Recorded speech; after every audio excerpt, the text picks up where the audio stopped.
नमस्कार साथियों, स्वागत है आप सभी का। आज हम विलियम वर्ड्सवर्थ की poem lines written in early spring को डिस्कस करेंगे। विलियम वर्ड्सवर्थ ने इस पोइम को 1798 में लिखा था और पहली बार इस पोइम को अपने कलेक्शन लिरिकल बैलेड्स में पब्लिश करवाया था।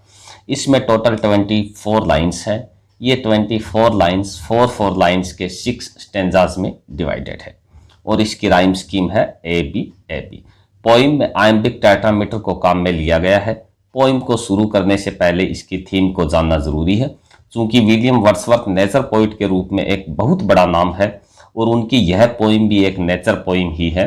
इस पोइम की मुख्य थीम है नेचर, स्पिरिचुअलिटी और पीस। ये तो था इस पोइम का छोटा सा इंट्रोडक्शन। शुरू करते हैं पोइम को। ये है इस पोइम का पहला स्टेंजा। शुरू करते हैं। I had 1,000 blended notes. मैंने हजारों मिली जुली आवाजें सुनी। While in a grove I sat reclined. जब मैं एक बगीचे में आराम की मुद्रा में बैठा हुआ था। In that sweet mood when pleasant thoughts bring sad thoughts to the mind. उस समय मेरे मधुर मिजाज में सुखद विचार आ रहे थे, लेकिन ये सुखद विचार अपने साथ कुछ दुखी करने वाले विचार भी लेकर आ रहे थे। अर्थात पोइट का इस स्टेंजा में कहने का अभिप्राय है कि वो एक ग्रोव में बैठा हुआ था, यानी उपवन में बैठा हुआ था। ग्रोव का मतलब होता है उपवन या कोई छोटा बगीचा। वहां पर वह आराम की मुद्रा में बैठा हुआ था। रिक्लाइंड का मतलब होता है सहारा लेकर बैठने की आराम की मुद्रा। और इस अवस्था में उसने कुछ मिली जुली आवाजें सुनी और उसका मूड, उसका मिजाज बेहद प्रसन्न था, जिससे उसके मस्तिष्क में मन को प्रसन्न करने वाले ख्याल आ रहे थे। लेकिन इसके साथ ये विचार अपने साथ कुछ दुखी करने वाले विचार भी लेकर आ रहे थे। इसके बारे में अगले स्टेंजा में जानेंगे। आगे पोइट कहते हैं, to her fair works did nature link the human soul that through me ran. अर्थात नेचर ने अपनी सभी सुंदर चीजों से मेरी आत्मा के साथ संबंध स्थापित किया हुआ है। And much it grieved my heart to think. और मेरे को यह सोचकर बहुत दुख होता है, What man has made of man, कि इंसान को क्या हो गया है। इस स्टेंजा में पोइट कहना चाहते हैं कि कुदरत ने अपनी सभी सुंदर चीजों को इंसान की आत्मा से एक संबंध स्थापित किया है। इन सभी कुदरती चीजों से इंसान को लगाव होना चाहिए। इंसान को इन सभी कुदरती चीजों के सानिध्य में आनंद मिलना चाहिए, उसे कुदरती चीजों में शांति मिलनी चाहिए। लेकिन पोइट की नजर में ऐसा हो नहीं रहा है, इसलिए ये दुखी करने वाले विचार पोइट के मन में आते हैं। वो सोचता है कि आज इंसान क्या से क्या हो गया है, उसे नेचर में बिल्कुल भी दिलचस्पी नहीं है। जबकि पोइट के साथ ऐसा नहीं है। वो उस उपवन में प्रकृति के सानिध्य में परम आनंद महसूस कर रहा था। उसे दुख इस बात को लेकर हुआ कि आज का इंसान उसके जैसे नहीं सोच रहा है। उसने नेचर के साथ इस लिंक, यानी ये जो कनेक्शन, ये जो नेचर के साथ अपना जो संबंध स्थापित किया हुआ है, इस रिश्ते को इंसान ने नेचर के साथ तोड़ दिया है। यही सोचकर पोइट दुखी हुआ। बढ़ते हैं आगे की लाइंस में पोइट ने बताया है कि वो नेचुरल ऑब्जेक्ट्स के प्रति किस प्रकार की आस्था रखता है। जैसे कि हमने फर्स्ट स्टेंजा में जाना कि पोइट एक ग्रोव में बैठा हुआ था। वहां पर वह प्राकृतिक दृश्यों का आनंद ले रहा था। उसने वहां पर अनेकों नेचुरल ऑब्जेक्ट्स को निहारा। तो देखते हैं पोइट उनके बारे में अपने विचार किस प्रकार से प्रकट करते हैं। Through primrose tufts in that green bower the periwinkle trailed its reeds। अर्थात वहां उपवन में पेड़ों के नीचे पेरीविंकल के प्लांट्स प्रिमरोज के गुच्छों से होकर गुजरते हुए फैले हुए थे। ट्रेल का मतलब होता है जमीन के सारे प्लांट का ग्रो होना। टफ्ट बोलते हैं बंच को, यानी गुच्छा। बावर का मतलब पेड़ों के नीचे हरा भरा छायादार स्थान। इसके अलावा पोइट ने यहां पर 2 प्रकार के प्लांट्स का जिक्र किया है।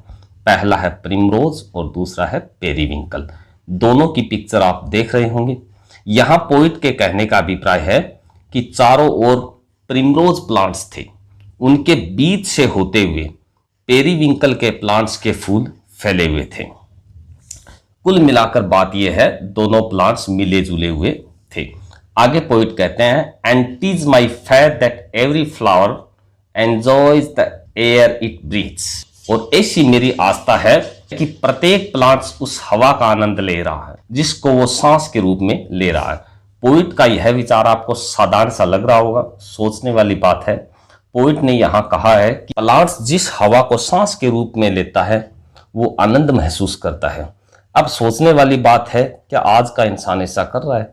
वो सांस लेने भर के लिए ही सांस ले रहा है, वो इस हवा का आनंद नहीं ले रहा है जो कि पोइट के नज़र में नेचुरल ऑब्जेक्ट है, और इसमें आनंद आना चाहिए। आगे पोइट कहते हैं the birds around me hopped and played, अर्थात ये पक्षी जो मेरे चारों ओर हैं ये सभी ऊर्जा से भरे हुए हैं और प्रसन्न है। होप्ड का मतलब फुल ऑफ एनर्जी यानी ऊर्जा से भरा हुआ, और प्लेड का मतलब इन हैप्पी मूड यानी प्रसन्न। आगे पोइट कहते हैं their thoughts I cannot measure, उनके विचारों को तो मैं मेजर नहीं कर सकता, अर्थात ये बर्ड्स जो सोच रहे हैं उनके बारे में तो मैं नहीं बता सकता कि ये बर्ड्स क्या सोच रहे हैं। But the least motion which they made, लेकिन छोटी से छोटी हलचल जो वे कर रहे हैं, it seemed a thrill of pleasure, ऐसा लगता है वो आनंद से रोमांचित है। कहने का अभिप्राय है ये बर्ड्स नेचर के आनंद से रोमांचित है जो इनकी छोटी से छोटी हलचल से झलक रहा है। आगे पोइट कहते हैं द बडिंग ट्वीट spread out their fan to catch the breezy air, इसका मतलब समझने से पहले ये जान ले कि पोइट गांव में हरे भरे पेड़ों के नीचे बैठा हुआ है, वहां पर पेड़ों की शाखाओं से मंद मंद हवा चल रही है, पोइट इसका आनंद ले रहा है। इसी के बारे में पोइट ने बताया है। यहाँ पर बडिंग ट्विक्स का मतलब है पेड़ों की उन छोटी छोटी ब्रांचेस से हैं जिन पर अभी बड्स हैं और ये ब्रांचेस चारों ओर फैली हुई है। और इसकी कंपैरिजन पोइट ने एक फैन से की है, जिस प्रकार से एक फैन एयर को कैच करता है और इसको आगे पास करता है, उसी प्रकार से पोइट कहता है कि पेड़ों की ये ब्रांचेज चारों ओर फैली हुई है और यह मंद मंद हवा को कैच कर रही है। And I must think do all I can, और जितना मैं सोच सकता हूं उसी सोच समझ से मैं बता सकता हूं that there was pleasure there, कि वहां आनंद ही आनंद था।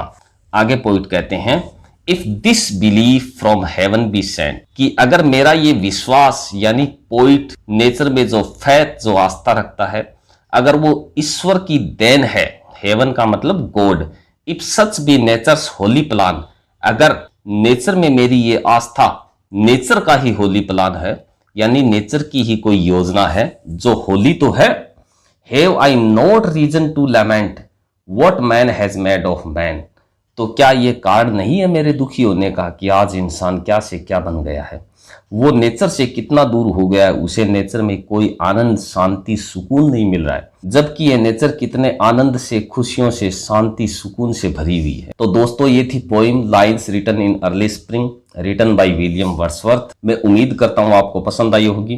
पोइम की एक्सप्लेनेशन आपको कैसी लगी कमेंट करके जरूर बताएं। अगर वीडियो अच्छी लगी हो तो लाइक करें, अपने फ्रेंड्स के साथ शेयर भी करें, और चैनल पर पहली बार विजिट किया है तो सब्सक्राइब जरूर करें। मिलते हैं नेक्स्ट वीडियो में। Thanks for watching.